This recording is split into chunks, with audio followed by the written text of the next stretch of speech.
El tema de este día es gracias por la gracia. Lucas capítulo 15, versos 11 y 12. Está el código también, lo puede escanear. Si usted ya tiene la aplicación de la Biblia, también puede ir a eventos y ahí va a encontrar, bajo Comunidad Cristiana Benibe, va a encontrar usted el bosquejo y va a encontrar ahí los versos bíblicos si usted no trae una Biblia de papel. Ahora, si trae una Biblia de papel, úsela también. Si trae un cuaderno, apunte, ¿verdad? Dios es bueno. Lucas 15, 11 y 12. Cuando lo tenga me dice amén. Dice así la palabra del Señor. También dijo: un hombre tenía 2 hijos, y el menor de ellos dijo a su padre: Padre, dame la parte de los bienes que me corresponde. Y les repartió los bienes. Incline su rostro y hacemos una oración. Padre, te damos gracias por la bendición que tú nos das una vez más, precioso Señor, de sentarnos a la mesa para recibir el alimento que es tu palabra, precioso Padre. Gracias, bendito Señor, porque tú has sido maravilloso para con nosotros. Gracias, bendito Señor, porque tú nos has dejado tu palabra para que nos guíe, para que nos enseñe, precioso Dios, para que nos alumbre en momentos de oscuridad y en todo tiempo nos sirva como señal, precioso Dios, de hacia dónde nosotros debemos caminar y cuál es la senda que debemos seguir, precioso Dios. En el nombre maravilloso de Cristo Jesús, ponemos, Señor, en manos de tu Espíritu Santo este momento, y que tu Espíritu, Señor, sople sobre nuestras vidas a través de tu palabra, Señor. Ese espíritu y esa vida entren en nosotros, oh Dios de la gloria. Vivifiquen todo aquello, precioso Dios, que estaba muerto, oh Dios de la gloria, y así podamos caminar siempre, oh Dios, disfrutando de la vida que tú nos das, precioso Señor. En el nombre maravilloso de Cristo Jesús, bendícenos con tu palabra. Toca nuestras vidas, nuestros corazones, Señor. Aquel que ha venido necesitado, según la necesidad que traiga, sea ministrado en su hombre interior a través de tu palabra, precioso Dios. En el nombre maravilloso de Jesucristo te damos gracias, Señor. Amén y amén. Denle un aplauso fuerte al Señor, porque Él es bueno. Este jueves, mis hermanos, se celebra el Día de Acción de Gracias. ¿Cuántos están listos ya para empezar esas comidas de fin de año que nos hacen llegar bien chapuditos a enero, ¿verdad? Este jueves comienza ya oficialmente los holidays, o el tiempo de celebraciones de fin de año. Y la verdad es que es bueno ser agradecidos. De hecho, lo mencionamos hace poco acá del estudio que se hizo sobre que las personas que viven agradecidas son personas que viven más felices. Una persona que todo el tiempo se está quejando, pues va a vivir infeliz porque se está quejando de algo. Está enfocado en lo que le falta, está enfocada en lo que no le dan, en lo que no tiene, en lugar de ser agradecidos por lo que verdaderamente tiene. Ahora, a pesar de que va a haber una celebración, hermanos, lo cierto es que muchas personas se enfocan en el pavo, en lo que comen. A algunos ni siquiera les gusta el pavo, así que comen algo diferente.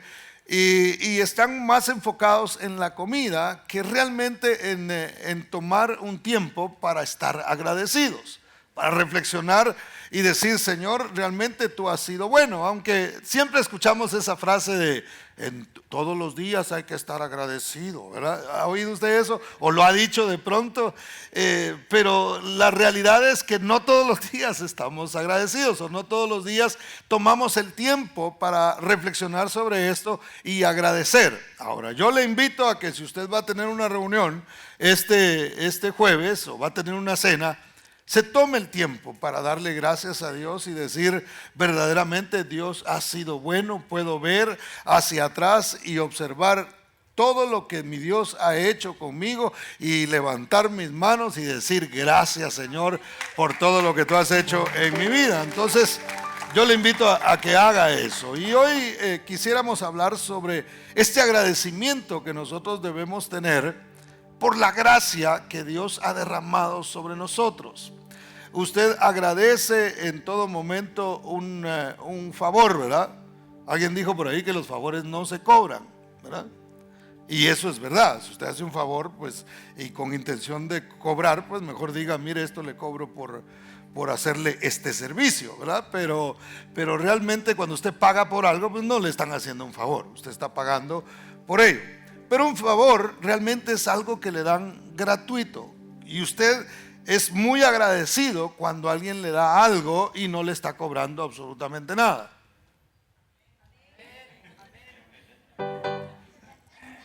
Sí se entendió lo que dije, ¿verdad? Usted agradece cuando le dan algo que a usted no tuvo que pagar nada. Que alguien le dice, no, mira, esto yo te lo quiero regalar. Usted dice, wow, más si usted no se lo merecía.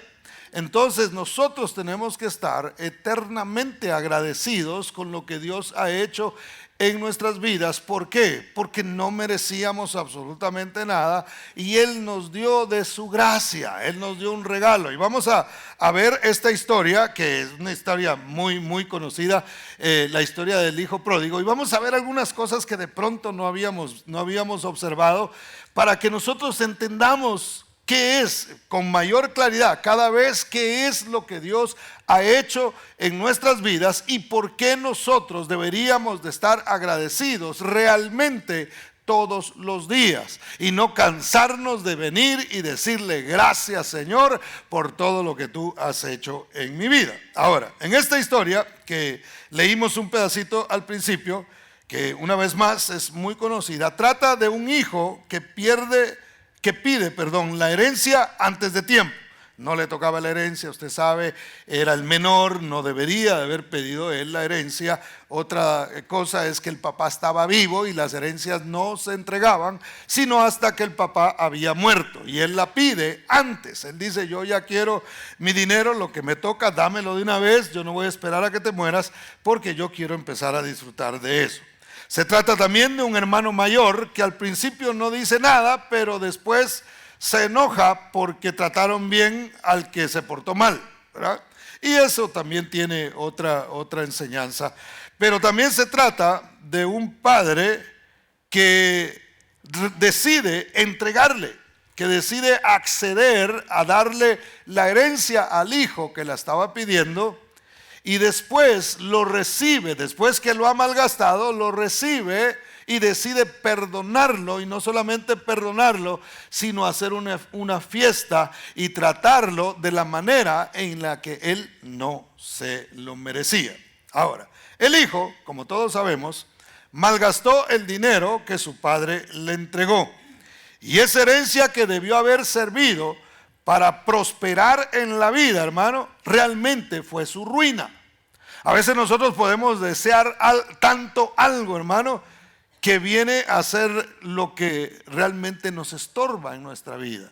¿Cuántas veces quizá personas desearon algo y yo quiero alcanzar esto y yo quiero alcanzar aquello y me gustaría obtener estas cosas, y pedimos algo que cuando lo obtenemos, hermano, en lugar de venir a ser un beneficio, viene a ser algo que nos destruye o nos lleva a la ruina? En el caso de él, anhelaba tener dinero.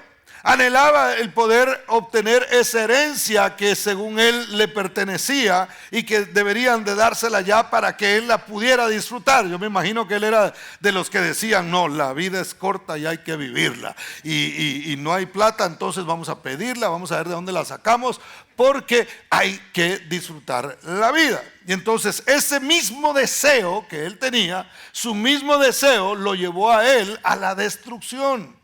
Por eso es que los deseos nuestros, hermanos, deben estar alineados con la voluntad, con la palabra de Dios. Lo que nosotros anhelamos, lo que nosotros queremos, debemos compararlo con la Biblia, compararlo con la voluntad de Dios, para que así caminemos en la voluntad de Dios, que es agradable y que es perfecta. ¿Cuántos dicen amén? Así es como realmente prosperamos. Así es como realmente, y no estoy hablando de prosperidad económica, sino prosperidad conforme la que Dios da, ¿verdad? Porque Dios no prospera solo económicamente. Hay gente muy próspera que de pronto le hace falta mucho, ¿verdad? En cuanto a lo económico.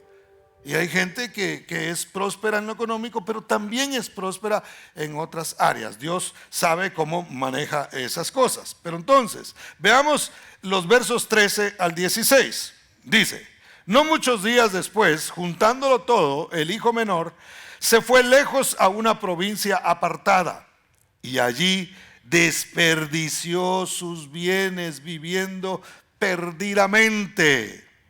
Él pensó que lo que tenía sería eterno, hermano. Mire, como a veces algunas personas piensan que cuando obtienen algo les va a servir para siempre, les va a servir y no se les va a terminar.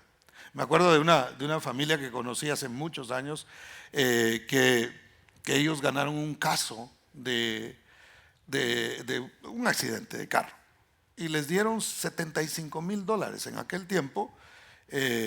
Era algo de dinero, en este tiempo también, pero imagínense, hace algunos años, unos 20, 30 años atrás, eso era bastante dinero. Entonces ellos dijeron: somos ricos.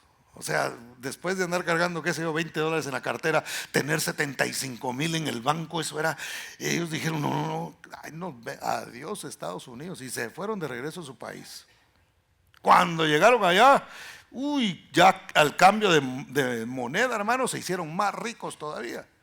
Y empezaron ellos: y vente para acá, te invito y te traigo y vamos a hacer una fiesta y vamos a beber y vamos a bailar porque hay dinero. Y pensaron que eso les iba a durar mucho. 2 años más tarde andaban viendo cómo juntaban para el coyote para venirse de regreso. 2 años, hermano. Se gastaron $75,000 en 2 años, se lo acabaron. ¿Por qué?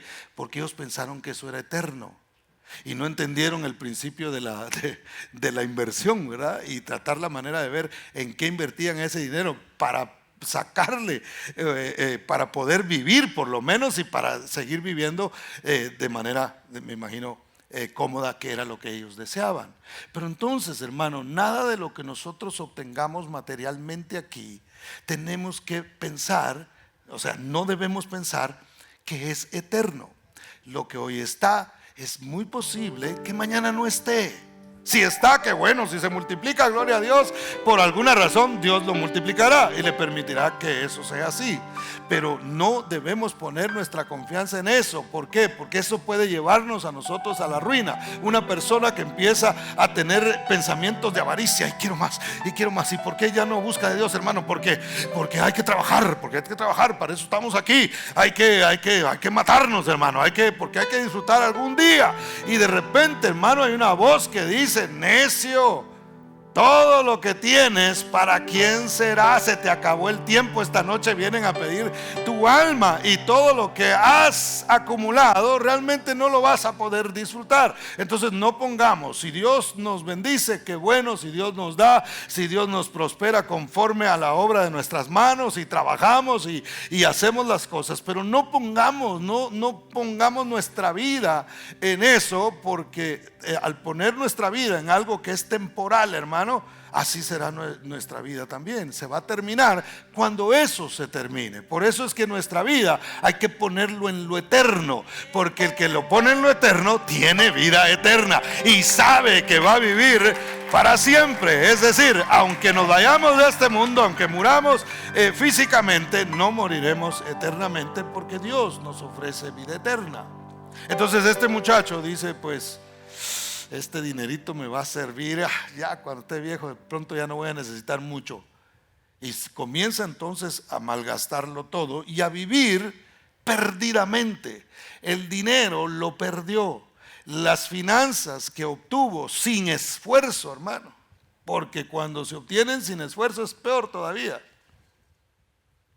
Por eso, hermano, si usted tiene algo, deje que sus hijos también hagan su propio patrimonio. No los deje esperanzados ahí. Ay, mi papá tiene, mi mamá tiene. Hay una tierrita allá en el rancho que va a ser mía, ¿verdad? Porque usted no sabe qué vueltas puede dar el mundo. Entonces a los hijos hay que enseñarles a trabajar, a que se ganen sus cosas, hermano. No estar esperanzados a ver qué es lo que les va a dar, sino que, y qué bueno, si usted les puede dejar algo, hágalo, no está mal, pero no los pongamos a ellos en esa posición. Amén. Ay, se acaban los amenes, hermano. Yo me preocupo por eso, viera. Verso 14 dice: y cuando todo lo hubo malgastado, vino una gran hambre. No contaba con la astucia del hambre, hermano. Vino una gran hambre en aquella provincia y comenzó entonces a faltarle. Y cuando comenzó a faltarle, entonces ahí se preocupó él, ¿verdad? Y fue y se arrimó a uno de los ciudadanos de aquella tierra, el cual le envió a su hacienda para que apacentase cerdos. Imagínense, este muchacho no sabía qué hacer. O sea, porque si hubiera tenido una profesión, si hubiera sabido algo, pues él hubiera dicho: bueno, no hay problema, yo tengo una profesión, yo sé cómo hacer negocios, yo sé cómo hacer esto, yo sé cómo hacer lo otro, yo voy a buscarme un trabajo digno. Y termina este muchacho apacentando cerdos. De recibir una gran herencia, de repente llega a este punto. Y no sé por qué el mensaje está yendo por ese lado, porque no iba por ahí, pero Dios sabe lo que hace, ¿verdad? Y comenzó entonces él a tener un trabajo no digno. Verso 16: y deseaba llenar su vientre de las algarrobas que comían los cerdos, pero nadie le daba. De tener en abundancia, él pasó a simplemente estar deseando algarrobas que los cerdos comían. Entonces, de tener mucho, llegó hasta el fondo, hermano. Ahora, en un momento dado, él recobra el sentido. Mire, y si algo ha perdido el mundo hoy, es el sentido común. Ya ve cómo hay gente que pierde el sentido común, hermano. Estaba oyendo que en un país de Europa se hizo un desfile de personas que piensan que son perros, que se sienten perritos, ¿verdad? Y ahí viene el montón con una máscara de chucho, ¿verdad? De perro, y vienen ladrando, hermano, en todo el camino, y la misma ciudad les aplaude ese tipo de cosas. El mundo, eso es solo para que nosotros veamos cómo el ser humano puede llegar a perder el sentido, al punto de dejar de pensar que es como Dios lo hizo, para sentirse una cosa, un animal u otra persona que realmente no es. Entonces, cuando el Espíritu de Dios viene a nuestras vidas, hermano, lo primero que hay que recobrar es el sentido de discernir entre lo que está bien y lo que está mal. Cuando estamos alejados de Dios, no distinguimos entre la izquierda y la derecha, hermano. No sabemos cuál mano es cuál, ¿verdad? Estamos así como cuando le decían a usted la derecha, y usted le hacía así con la que escribo. Que se le olvidaba cuál era, hermano. Alejados de Dios, perdemos el sentido. Pero en un momento dado, cuando Dios nos habla, por eso hay que estar atentos. Por eso hay que estar con el oído, hermano, atento a lo que Dios está diciendo. Porque cada vez que Dios habla, el Espíritu de Dios viene con poder ¿a qué? A devolvernos el sentido y a ver lo que nosotros no estábamos viendo. Porque este muchacho, era lógico que él, al ver que se le había terminado, lo que tenía que hacer era volver a su casa. Y sin embargo, él no vuelve a su casa, sino que se va a apacentar cerdos y aguantar hambre, simplemente porque había vivido de manera tan perdida que había, valga la redundancia, perdido el sentido. Entonces él vuelve en sí Y dice lo siguiente, versos 17 al 19. Y volviendo en sí, dijo: ¿cuántos jornaleros en la casa de mi padre tienen abundancia de pan y yo aquí perezco de hambre? Es decir, yo tengo y aquí estoy muriéndome de hambre. Tengo a dónde ir. Estoy triste. ¿Y por qué estoy triste? Porque estoy acongojado, porque me siento tan cansado, porque me siento tan atribulado. Si la Biblia dice: vengan a mí los que están trabajados y cargados y yo los haré descansar. Si ve cómo el Espíritu Santo de Dios nos devuelve a nosotros el sentido cuando recordamos su palabra, cuando nos acordamos de sus promesas, cuando nos acordamos de qué es lo que Él nos ha dicho. Entonces Él dice: yo estoy aquí muriéndome del hambre, cuando en la casa de mi padre realmente hay abundancia de pan. Aún los jornaleros lo tienen así. Verso 18: me levantaré e iré a mi padre y le diré: Padre, he pecado contra el cielo y contra ti. Ya no soy digno de ser llamado tu hijo. Hazme como uno de tus jornaleros. Ahora, todos sabemos, él lo piensa, le cae la humildad, porque ya en esa condición y mantener la arrogancia, hermanos, es lo peor que puede suceder. El no reconocer que somos necesitados. Por eso es que la Biblia dice que nosotros tenemos que ser pobres en espíritu. Es decir, yo sigo siendo un necesitado del Señor. Alejado de Él sigo aguantando hambre. Alejado de Él sigo en la miseria. Pero está Él que me puede ayudar y que me puede bendecir. Voy a ir a mi Padre, voy a acercarme a Él, voy a dejar que Él sea el que supla las necesidades que yo tengo. Y bueno, Él se pasa de humilde, por decirlo de esta manera, o me parece una buena actitud decirle al Padre: quiero ser como uno de tus jornaleros. Pero veamos 3 puntos importantes en esta historia que de pronto no habíamos visto antes. Número 1, el padre intercepta a un hijo. Vea lo que dice el verso 20. Dice: y levantándose vino a su padre, y cuando aún estaba lejos, lo vio su padre, y fue movido a misericordia, y corrió, y se echó sobre su cuello, y le besó. Ahora, note usted esta situación. Parece algo muy lógico, ¿no? Viene un hijo, viene acabado, viene arruinado, lo ve desde lejos. Es natural en nuestra cultura que un padre vaya y lo reciba, ¿cierto? Creo que usted y yo haríamos lo mismo. ¿Cuántos harían lo mismo aquí? Qué bárbaros, qué misericordiosos son. Y es la verdad, no lo estoy diciendo de manera sarcástica. En nuestra cultura eso se ve bien, pero en la cultura, en el contexto bíblico, hermano, esto no era normal. ¿Por qué? Porque cuando un hijo hacía esto, hermano, lo que le esperaba realmente era la muerte. Había una ley que decía que el hijo que se portaba de esa manera había que ponerlo afuera de la casa, y los ancianos, los religiosos, tenían que venir y apedrearlo y acabar con él, hermano. Eso era lo que se hacía. Es decir, un padre no corría a recibir un hijo. Un padre no salía a interceptar un hijo que se había portado mal.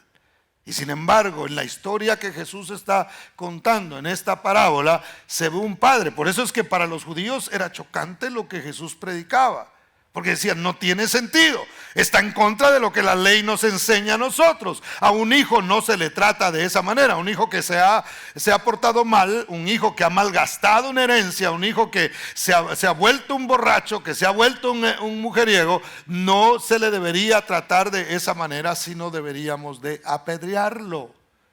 Y sin embargo, este padre corre y lo agarra. Es más, hermano, el padre, los hombres en aquel tiempo no era muy correcto verlos correr. O sea, ustedes no, en la cultura, de hecho en las culturas asiáticas, mientras más, ni siquiera por ejercicio, mientras más pesado era el hombre, más respetado era. Si no, mira el budita, ¿verdad? Que era así. chonchito. Pero no había, ni siquiera o sea, no era que usted no salía a la calle y de repente iba un israelita por ahí con ya ve la ropona que usaban, ¿verdad? Corriendo por la calle. ¿Qué anda haciendo aquí? Haciendo ejercicio, ¿verdad? No, eso pertenece a la cultura nuestra, ¿verdad? Tiene que ver con lo griego y con el culto al cuerpo humano y todo ese asunto que usted de pronto ha escuchado en esta cultura. Pero en esa cultura no era correcto o no se veía muy bien que un hombre corriera, y sin embargo este padre corrió. Ahora, todos sabemos que el padre acá es un tipo del Padre Celestial, y a mí me llama la atención porque esta es la única vez que la Biblia menciona que Dios está apresurado.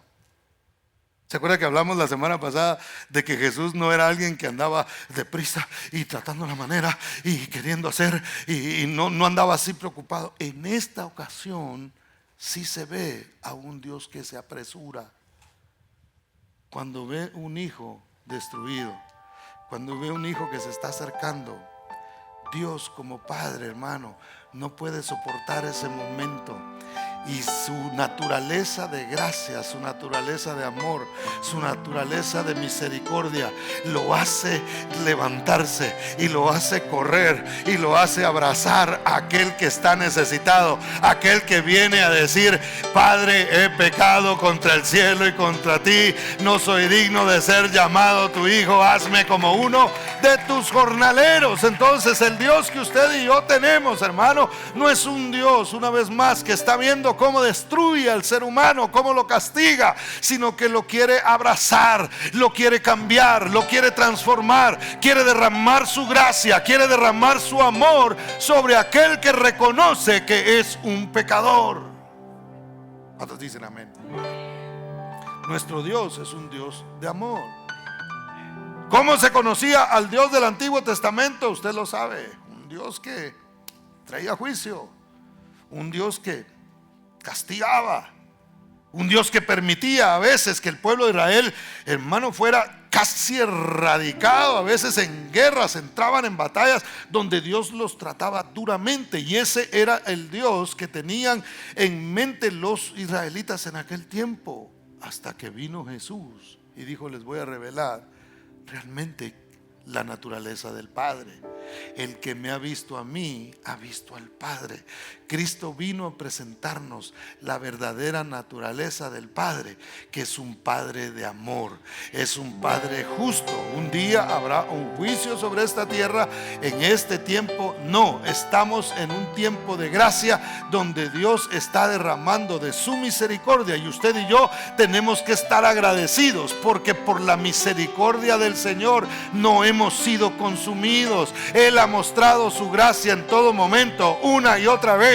Cuando usted y yo hemos caído, Él ha estado dispuesto a extender su mano y a levantarnos y a ponernos una vez más en pie para seguir adelante. Ese es nuestro Dios. Es un Dios lleno de gracia y lleno de amor, que se apresura a recibir al que ha fallado, hermano. Cuando alguien falla, y usted lo sabe, y tiene que ver con usted, rara vez un humano correría a agarrar a alguien que falló, más si está molesto porque eso sucedió, ¿verdad? Incluso, hermano, hasta con los hijos, ¿verdad? Si un hijo falla, usted no anda: ay, mi hijito lindo, venga para acá, mi muñeco. ¿Cuándo se va a volver a portar mal otra vez para darle más amor y más gracia? ¿Verdad que no? Humanamente nosotros no hacemos eso, nos molestamos. Y no estamos corriendo a ver a qué horas vamos a ir a abrazarlo. Al contrario, que venga y pida perdón. Que venga y lo quiero ver arrepentido. Un esposo, una esposa, no esperan a alguien así, hermano, sino que venga arrodillado, lo quiero ver. Y ahí tal vez soy movido a misericordia. Dios no, hermano. Mire, usted y yo fallamos y Dios no está. No quiero ver, arrodillado a la orilla de la cama, lo quiero ver. A ver si es cierto. Y todavía, como dije el miércoles todavía llega el diablo a decir, y todavía te vas a poner a orar. El diablo sí es acusador. Cuando vengan pensamientos de acusación a tu mente, hermano, no es Dios, es el diablo. Porque Dios no está de esa manera. Dios ve que te estás acercando y se apresura a recibirte antes de que otros te apedreen, antes de que otros te quieran destruir, antes de que el enemigo quiera destruirte. Dios se acerca, se apresura a derramar su gracia. Ese es el Dios que usted y yo servimos. Un Dios lleno de gracia, un Dios lleno de amor. Entonces hay que pecar, pastor, para que la gracia abunde. No, dijo Pablo, de ninguna manera. No, no es así. Por supuesto que Dios quiere que nosotros caminemos en santidad. A lo que me refiero es, si hay alguna falta en el camino, no tenemos por qué alejarnos de Dios, porque Dios está dispuesto a recibirnos una vez más. Las consecuencias del pecado se pagan, hermano, se pagan. No porque Dios diga, Dios te castigue, sino porque Dios mismo, porque hay una ley de siembra y cosecha. Todo lo que el hombre siembra, eso también va a cosechar. O sea, van a haber consecuencias del pecado. Pero no tiene nada que ver la consecuencia del pecado con el perdón que Dios te otorga, con la gracia. Y eso nos debe mantener a nosotros humildes. Eso nos debe mantener a nosotros agradecidos. Si de algo tenemos que dar gracias en todo momento, y este día de acción de gracias que estaremos celebrando, es decirle gracias, Señor, por tu gracia derramada sobre mí, porque yo ya no debería estar aquí, porque yo no debería estar de pie, y estoy de pie porque tu gracia me ha sostenido. ¿Cuántos dicen amén? Dele ese fuerte aplauso a Cristo, porque Él es maravilloso. Entonces lo abraza con amor, no lo reprocha, lo intercepta, hermano. No se espera que llegue. Mire, David es un ejemplo de ello. David no había pedido perdón todavía, pero tenía un corazón arrepentido, y el Señor lo había perdonado antes de que él pronunciara. Eso es cuando Dios se apresura, porque conoce el corazón. El padre conocía el corazón del hijo que venía. El padre sabía, ese hijo ya viene arrepentido, ese hijo ya volvió en sí, ese hijo ya está, ya en su corazón ya pidió perdón por todos los pecados. Antes de que hable, lo voy a interceptar y lo voy a abrazar y lo voy a perdonar. ¿Cuántos dan gloria al nombre de Cristo Jesús? Denle ese aplauso fuerte al Señor. Número 2, el padre lo interrumpe. Verso 21. Y el hijo le dijo: Padre, he pecado contra el cielo y contra ti, ya no soy digno de ser llamado tu hijo. En este verso hace falta una línea de lo que él dijo al principio. Note: Padre, he pecado contra el cielo y contra ti, ya no soy digno de ser llamado tu hijo. ¿Qué faltó? Hazme como uno de tus jornaleros. ¿Por qué ya no lo pronuncia, hermano? ¿Se había arrepentido acaso de convertirse en un jornalero? Y dijo, ya estando aquí, ya como que mejor no, ¿verdad? No, no es eso. Sino que el mismo padre lo interrumpe a él para que eso ya no lo diga. O sea, el abrazo fue tal, hermano, como cuando usted lo abrazan y usted está aquí en el hombro de alguien y lo aprietan y usted y no logra decir nada. Yo me imagino al padre: Padre, he pecado contra el cielo y contra ti. Y ahí va el padre caminando hacia él o corriendo hacia él. No soy digno de ser llamado tu hijo. Hazme, iba a decir, cuando el padre lo abraza y dice, de eso no hay necesidad. ¿Sabe por qué? Porque el ser humano tiene la tendencia muchas veces que si fallamos, de alguna manera queremos ganarnos el perdón. Queremos hacer cosas, porque como humanamente sí hay que hacerlo, ¿verdad? Uno tiene que ganarse el perdón, hermano. Si alguien lo va a perdonar a uno, uno tiene que mostrar que realmente está arrepentido. Y no hasta que, como un humano no puede ver en el corazón de alguien. Puede tener tiene que dar ciertas señales para poder discernir si una persona está arrepentida o no. Tiene que dar frutos de arrepentimiento y entonces nosotros entendemos si la persona se arrepintió o no. Pero con Dios no es así. Dios conoce nuestro corazón. Cuando hay un arrepentimiento genuino, Él sabe si realmente nosotros estamos arrepentidos. Entonces, ¿qué quería el hijo? Quería ganarse una vez más el respeto. Quería ganarse la posición dentro de la casa. Él quería decir: hazme como uno de tus jornaleros. Yo quiero ganarme ahora el pan. Yo quiero ganarme ahora el alimento. Si me voy a sentar a la mesa, no me quiero sentar a la mesa tuya. Me quiero sentar a la mesa de los jornaleros. Ahí es donde yo me quiero sentar, porque quiero ganarme esa posición. Y Dios no está buscando que nosotros nos ganemos esa posición, porque no hay nada que nosotros podamos hacer para que nosotros podamos comprar la salvación. ¿Sabe que a Dios no podemos nosotros comprarle nada? Por eso yo no estoy de acuerdo con la gente que dice: voy a dar una ofrenda para que el Señor sane a mi abuelita, ¿verdad? No, esa no es una forma correcta de ofrendar. Voy a ofrendar para que Dios me bendiga. No, Dios ya te bendijo. Si tienes una ofrenda en tus manos, si tienes algo para dar, es porque Dios ya te dio. Y no damos para que nos dé más.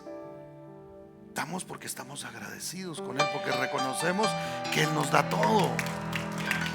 Entonces es incorrecto que nosotros querramos comprarle algo a Dios. Pero siempre el ser humano siempre tiene esa tendencia de decir: ¿y cuánto vale? Pues, ¿y en cuánto? No, regalado. No puedo creer. Por eso es que si usted le pone interés a una persona, rápido comienza como a pensar: ¿y por qué me llaman?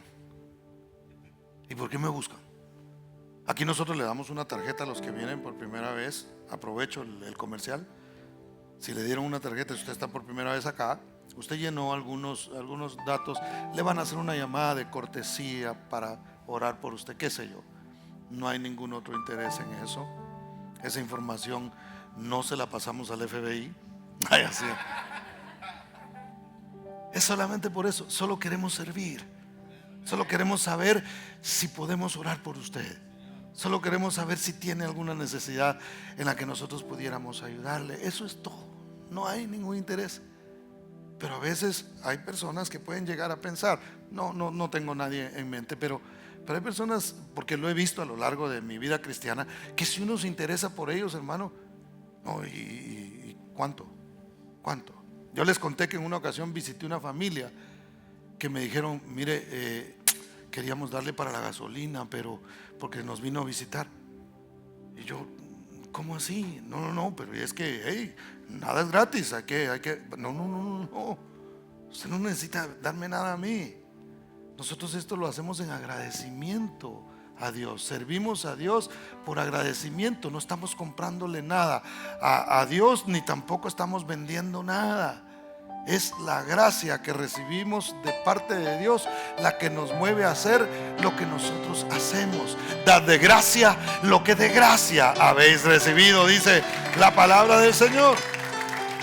Y el hijo pródigo quería comprar su salvación. Él quería comprar su redención. Él quería hacer algo. Él quería sentirse bien, de decir: sí, es cierto, fallé. Sí, me gasté la herencia. Sí, la hice pedazos. Me emborraché y anduve con un montón de muchachas de la mala vida.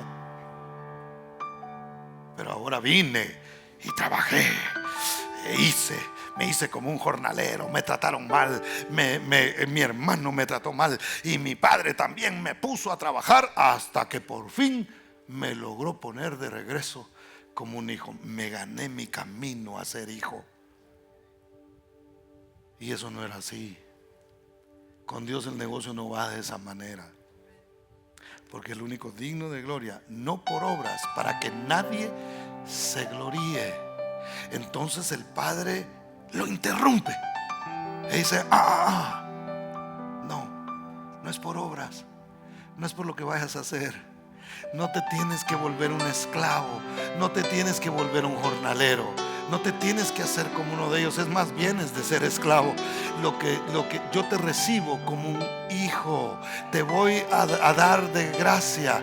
No lo mereces, es cierto, no mereces nada, pero yo te lo quiero entregar porque te recibo no como un jornalero, sino que te recibo como un hijo. ¿Cuántos dicen amén? La salvación se ejerce, no se gana.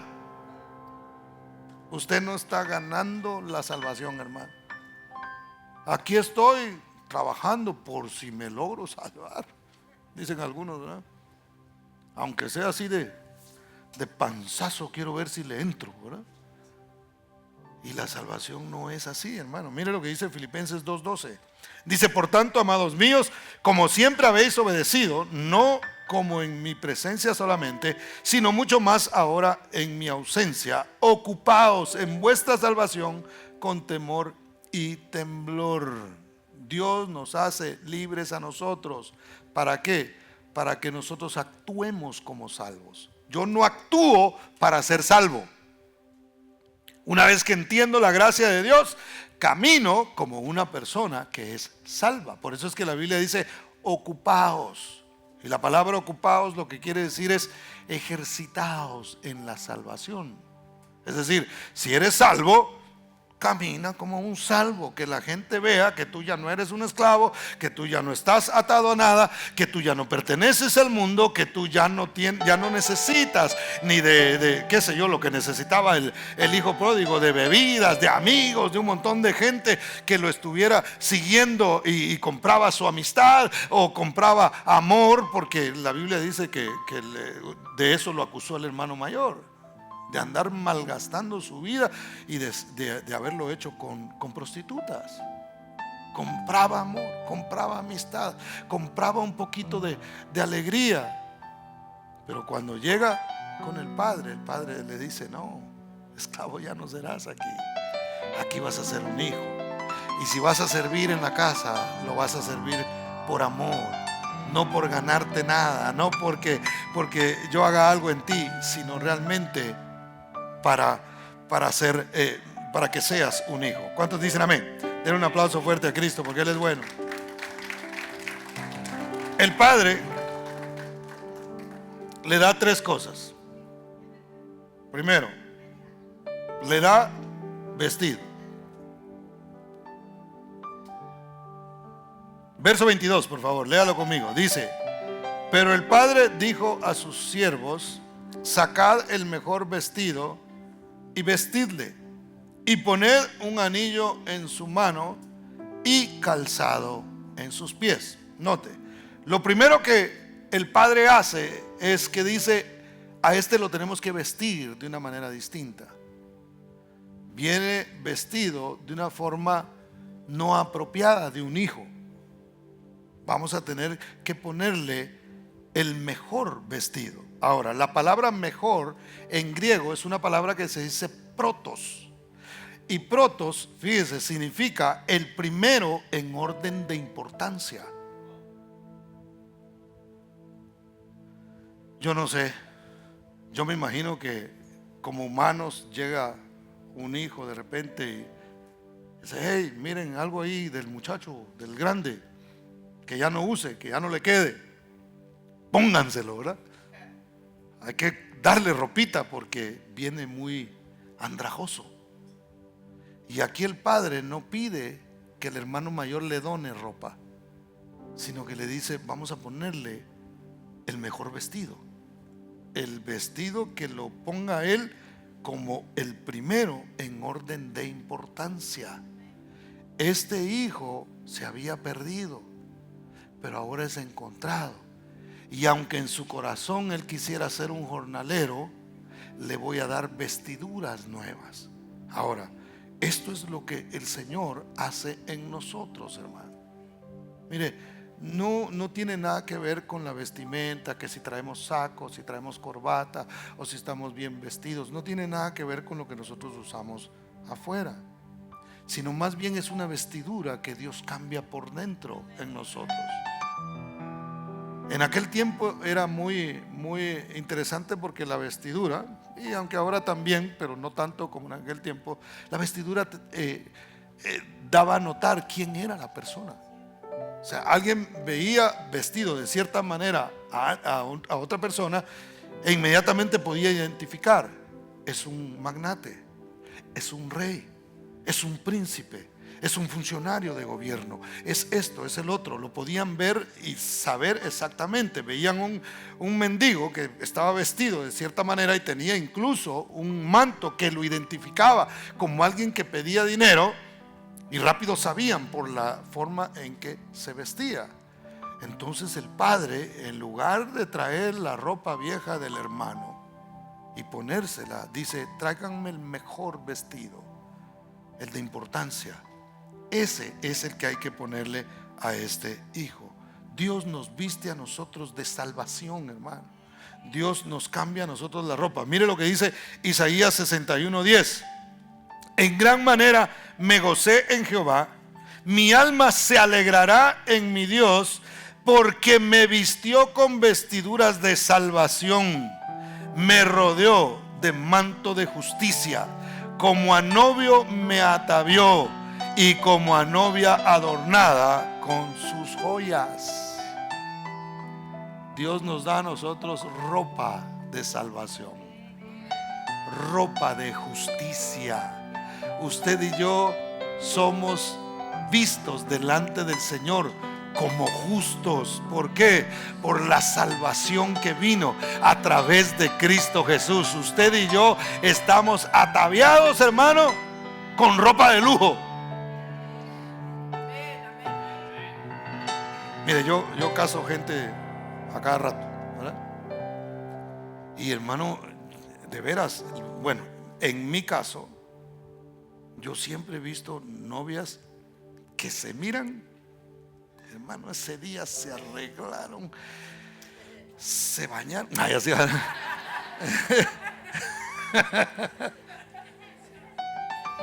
Uy, se ven espectaculares.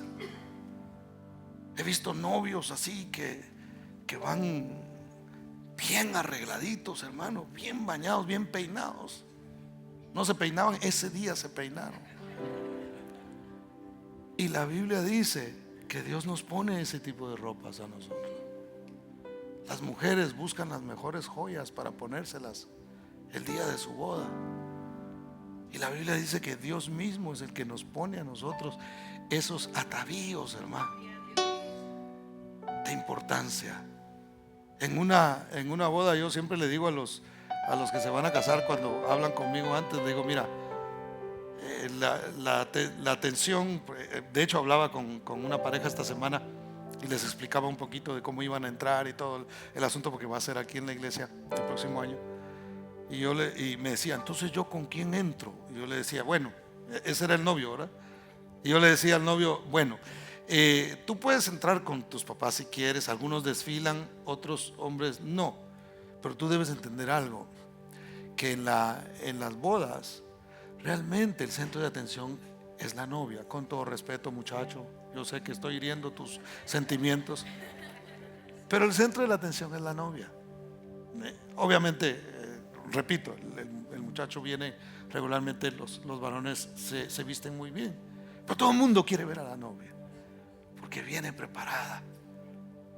Hermano, cuando vengan las bodas del Cordero, el centro de atención en el cielo será la novia. Será la novia, y la novia se rendirá delante del Cordero de Dios, porque por él es que vamos a estar ahí. Pero así nos viste el Señor a nosotros, nos viste de justicia, nos viste de salvación. ¿Cómo le hago, pastor? ¿Cómo le hago para ganarme eso? No hay manera. Dios te interrumpe y te dice: aunque tú quieras ser un esclavo, de esclavo vienes de ser. Yo vengo a liberarte a ti, vengo a hacerte libre, para que si quieres hacer algún servicio, realmente lo hagas por amor. Segunda cosa que le pone: un anillo en su mano. El anillo significaba autoridad y se le ponía a los que estaban envueltos en los negocios de la familia. Si se fija usted que el anillo realmente se usaba como un sello. Incluso algunos reyes lo que hacían era que ponían su sello, era su anillo, sobre alguna cosa que tenían que firmar, por decirlo así. Entonces un anillo da autoridad. Y a este joven que entra y dice: yo quiero ser un jornalero, el jornalero que esté a cargo, el capataz, ese va a ser mi jefe. Y de repente el padre le dice: no, pónganle un anillo para que haya respeto. Le devuelvo la autoridad de hijo. Tiene autoridad en esta casa. Cuando Dios te trae, cuando tú vienes al Señor, cuando tú aceptas a Cristo como Señor y Salvador, hermano, Él te recibe a ti no como un esclavo, sino que te recibe como un hijo, y te pone una vez más vestiduras de salvación y te da un anillo para que tú tengas autoridad, para que tengas identidad y digas: yo soy un hijo de la casa de Dios. ¿Cuántos dicen amén? Soy un hijo de Dios y tengo autoridad. El mundo, el pecado no tiene más autoridad sobre mí. El mundo, las cosas que antes me ataban ya no tienen autoridad sobre mí, porque ahora Dios me ha dado autoridad. Siguiente, le puso calzado en sus pies, hermano. Dice: pónganle un anillo, pónganle el mejor vestido, pónganle un anillo, pónganle también calzado en sus pies. ¿Por qué era importante ponerle calzado en sus pies, hermano? Porque en la antigüedad, si un país conquistaba a otro, por ejemplo, llegaban y lo atacaban y lo lograban conquistar, hermano, lo que hacían era que inmediatamente a los que se llevaban prisioneros les quitaban los zapatos. Eso era señal de que ellos estaban caminando como esclavos, como prisioneros. Entonces este muchacho, es obvio que por la vida que él había estado viviendo, hermano, llega a ser un esclavo del mundo, un esclavo del pecado, porque a veces la gente piensa que en su libertinaje eso es libertad, y lo que no saben es que realmente son cadenas.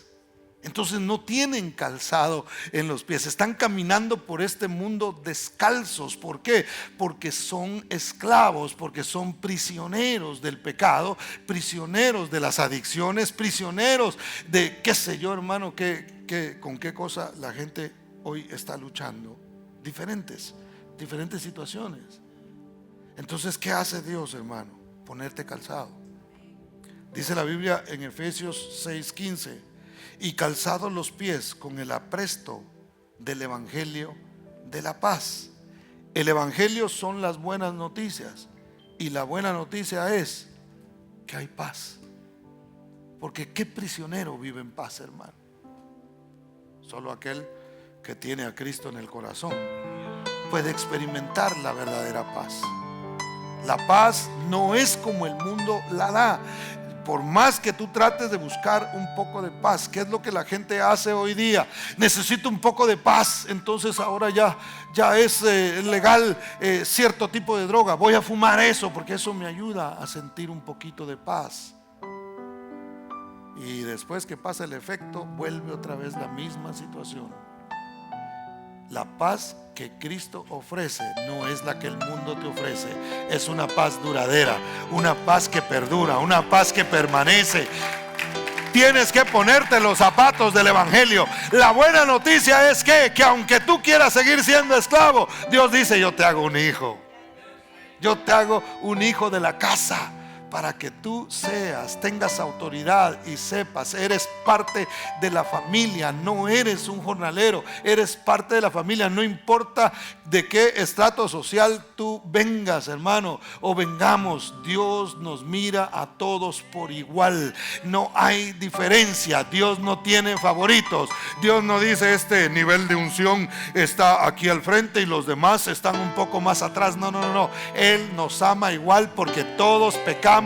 Estábamos destituidos de la gloria de Dios, pero Dios tuvo misericordia de nosotros y nos alcanzó y nos salvó. Necesitamos ponernos los zapatos del apresto del evangelio. Eso hay que apresurarse. Pónganle zapatos a este muchacho, porque va a entrar en la casa y todos lo van a ver y van a decir: viene un prisionero. Pónganle vestido, pónganle anillo y pónganle calzado, porque ya no es un prisionero, porque ya no es un esclavo. ¿Cuántos dan gloria al nombre de Cristo Jesús? Y número 3 y último,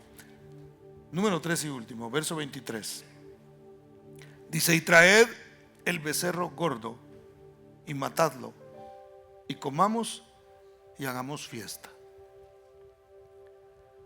En una clase de escuela dominical preguntaron a los niños: en la parábola del hijo pródigo había alguien que estaba molesto. Dijo: ¿quién era? ¿Quién era el más molesto? Dijo un niño, levantó la mano y dijo: el hermano mayor. Y la maestra le dijo: muy bien. Y otra niña levantó la mano y dijo: había alguien más. Dijo: ¿quién?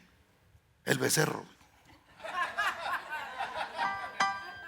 Porque el becerro le tocaba. Sin derramamiento de sangre no hay remisión de pecados. Y no pudiera haber fiesta si no moría alguien ahí. Hermano, lo que tú y yo disfrutamos hoy, la paz de Dios que sobrepasa el entendimiento, el gozo que tenemos acá, la alabanza, la adoración, el saber que somos salvos, el celebrar esta gracia de la que yo le he estado hablando ya por más de media hora o 40 minutos. Todo esto no pudiera ser si no hubiera habido un cordero que dio su vida en la cruz del Calvario, que incluso, hermano, es nuestro hermano mayor, que contrario a lo que hizo el hermano mayor en la parábola, que se molestó, este más bien dijo: yo me sacrifico, yo agarro el castigo que le toca a él, lo agarro yo, para que él pueda entrar en la fiesta y disfrutar de una cena.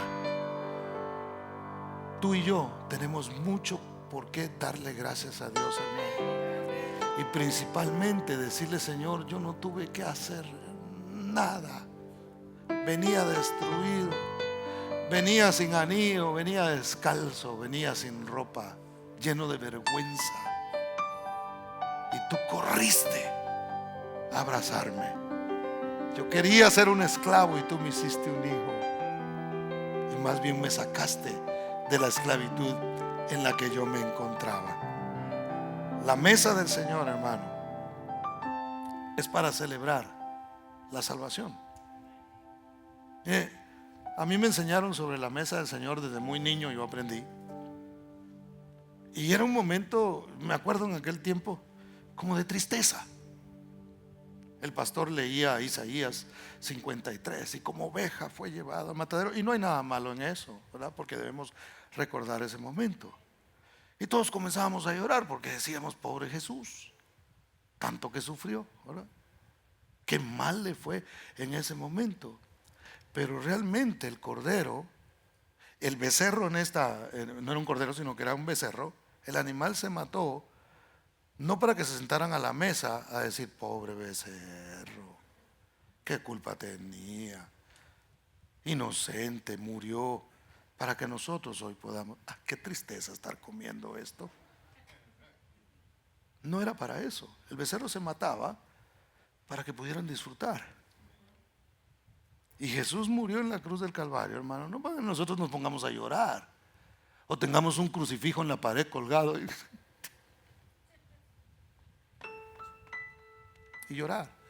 Mire, nos emociona al saber lo que Él hizo por nosotros, y no está mal en que nosotros lloremos, pero nuestro llanto no debe ser de tristeza, sino de gozo, de decir: yo no merecía nada y murió en la cruz del Calvario para traerme a mí salvación. Gracias, Señor, gracias. Me emociona el saber que tú lo hiciste por mí, que aunque yo no lo merecía, tú tomaste todo ese pecado, tú tomaste todo ese castigo. Las pedradas que me tocaban a mí las absorbiste tú en la cruz del Calvario, para que yo pudiera hoy sentarme a la mesa y disfrutar y oír tu palabra y comer de tu palabra y alimentarme. No vengo a ver qué cacho por ahí, a ver si Dios puede tirar una migaja baja. Usted y yo venimos a la mesa y nos sentamos y hay pan y aquí se sirve, hermano, y aquí está la presencia de Dios, aquí está el Espíritu de Dios. Se sirve pan y vino en un sentido figurado. ¿Para qué? Para tener gozo y para tener saciedad. Es decir, no necesito más, porque lo que necesito lo recibo de la palabra de Dios. De su Espíritu Santo viene a mi vida ese gozo a través de su palabra. ¿Cuántos dicen amén? Entonces, hermanos, la mesa del Señor es para recordar no qué tan pecadores nosotros hemos sido, porque como he dicho muchas veces acá, o algunas veces, en el tiempo antiguo, cuando se hacía la Pascua, hermano, se recordaba el pecado de la gente, ¿verdad? Cuando el sumo sacerdote venía y presentaba el sacrificio, se recordaba el pecado. Pero en el nuevo pacto no. En el nuevo pacto se recuerda al Salvador. Estamos comiendo.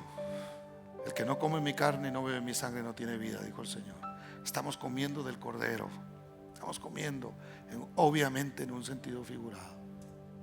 Estamos comiendo, estamos disfrutando de esta comida. Y recordamos el que hizo el sacrificio, el que murió. 1 Corintios 11:24 dice: y habiendo dado gracias, lo partió y dijo: tomad, comed, esto es mi cuerpo que por vosotros es partido. Haced esto en memoria de mí. Y hoy vamos a participar de la mesa del Señor. Y vamos a hacer memoria, no del pecado, sino de aquel que dio su vida en la cruz del Calvario, para que usted y yo hoy podamos darle un aplauso al Señor y decirle: gracias, gracias por tu gracia, gracias, Señor, por tu perdón, gracias por tu misericordia. Podemos nosotros disfrutar de lo que Dios ha hecho, hermano, en nuestras vidas, porque hubo alguien que entregó su vida en la cruz. Muy contentos en la fiesta, el Padre, el Hijo, el mayor ahí un poquito se hizo el rogado, ¿verdad? Pero hubo alguien que tuvo que dar su vida para que se disfrutara de esa fiesta. Así ha sido con nosotros. Póngase de pie, por favor.